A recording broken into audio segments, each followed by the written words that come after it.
देखो बेटा, मुझे लंबी चौड़ी बातें करने की आदत नहीं है। मैं तो सीधी और साफ बात करती हूँ। अब तुमने मेरा घर भी देख लिया, मेरे बेटे को भी देख लिया। अगर कुछ और पूछना ना हमारे बारे में तो बताओ। नहीं नहीं आंटी, मुझे कोई इंक्वायरी नहीं करनी। अब इसी घर में रहना है तो आहिस्ता आहिस्ता सब जान ही जाऊंगी। हाँ, ये भी बात सही है। जब हम सब ने एक साथ ही रहना है तो इंसान एक दूसरे को जान ही लेते। वही तो। अच्छा ये बताओ, तुम्हारी अम्मी कब आएंगी? अम्मी? आंटी अम्मी से मिलने की क्या जरूरत है? मतलब रहना तो सिर्फ मुझे ही है ना यहाँ पर। हाँ बेटा, लेकिन बात तो बड़े करेंगे ना। आंटी वो जमाने गए। आजकल की लड़की ना बहुत इंडिपेंडेंट हो गई है, अपने फैसले खुद कर सकती है। ये लड़की कुछ ज्यादा ही आजाद ख्याल रख रही है। पता नहीं मेरे बेटे के साथ एडजस्ट कर पाएगी या नहीं।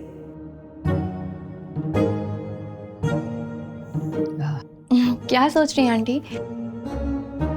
आपको मैं अच्छी नहीं लगी? नहीं नहीं बेटा, ऐसी बात नहीं है। बस मैं ये सोच रही थी कि मेरा बेटा बहुत ओल्ड फैशन है। पता नहीं तुम उसका एडजस्ट कर पाओगी कि नहीं। Old fashion? आंटी आप वो मुझ पर छोड़ दें, मैं तो कोशिश करूंगी कि उनके सामने ही ना हो। बस आपके ही आगे पीछे रहा करूंगी। सामने नहीं आना तो फिर शादी करने का फायदा? तुम्हारी मेरे से तो शादी नहीं हो रही हैं? किसकी शादी? मेरे बेटे और तुम्हारी शादी। हाँ आंटी, आपसे ये किसने कह दिया? नाहिद ने। कौन नाहिद? मेरी बहन जिसने तुम्हें यहाँ भेजा है। नहीं नहीं, मुझे किसी नाहिद ने नहीं भेजा, बल्कि मैं तो खुद आपका ऐड देख कर आई हूँ। आपने लगाया था ना कि आपने अपने घर का एक पोर्शन रेंट पर देना है।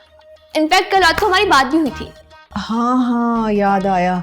कल रात टेलीफोन पे बात हुई थी मेरी तुमसे। जी मैं वही हूँ। मैं भी ना। अच्छा क्या नाम बताया है तुमने अपना? सारा। ज़ारा। वैसे एक बात बताएं आंटी, आपके बेटे ने अभी तक शादी क्यों नहीं की? मेरा मतलब है कि look at his age, अब तक तो 3-4 बच्चे होने चाहिए थे। यही तो गम है मुझे। बस एक लंबी दुख भरी दास्तान है। मेरे पास बहुत वक्त है, बताइए, मैं सुनना चाहती हूँ।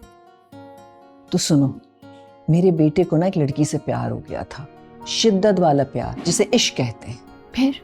फिर क्या होना था, उस लड़की की कहीं और शादी हो गई और मेरा बेटा उसकी बेवफाई में ना मजनू बन बैठा और उसने तय कर लिया कि सारी जिंदगी कुंवारा बैठा रहेगा लेकिन शादी नहीं करेगा।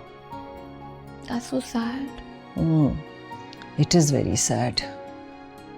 क्या कर सकते हैं। अच्छा तुम चाय पियो तो फिर मैं तुम्हें ऊपर लेके जाके तुम्हारा कमरा दिखा दूं। जी आंटी।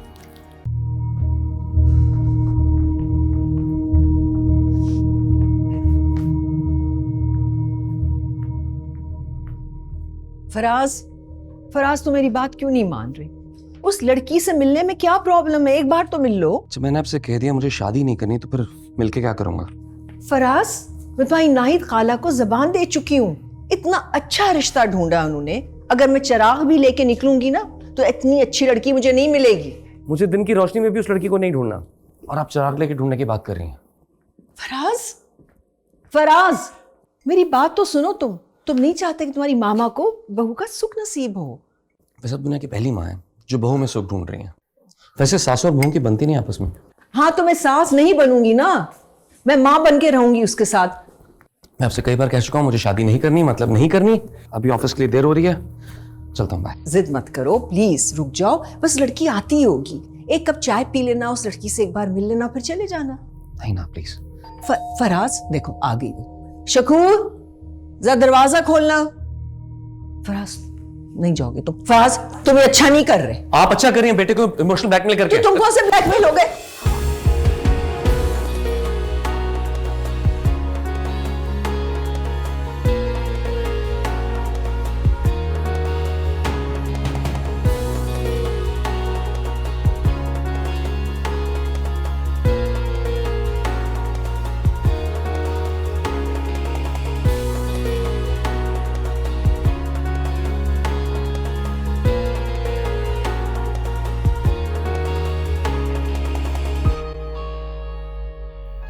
तुम अपने वजन पे खड़ी हो सकती हो आप। अस्सलाम वालेकुम आंटी। वालेकुम सलाम। माशाल्लाह माशाल्लाह, तुम तो वक्त की बहुत पाबंद हो। तुम्हें पता है मेरे बेटे को भी पंक्चुअल लड़कियां बहुत पसंद है ना फराज? मुझे ऑफिस जाना है, देर हो रही है, बाय। फराज मेरी बात तो सुनो। अरे आपकी बातें सुनने के लिए मैं जो आ गई हूँ। So sweet of you। कैसी हैं आप? मैं तो बिल्कुल ठीक हूँ। अंदर चलो। हाँ चलो चलो। बोल कहानी अपनी जुबानी, हर चेहरा है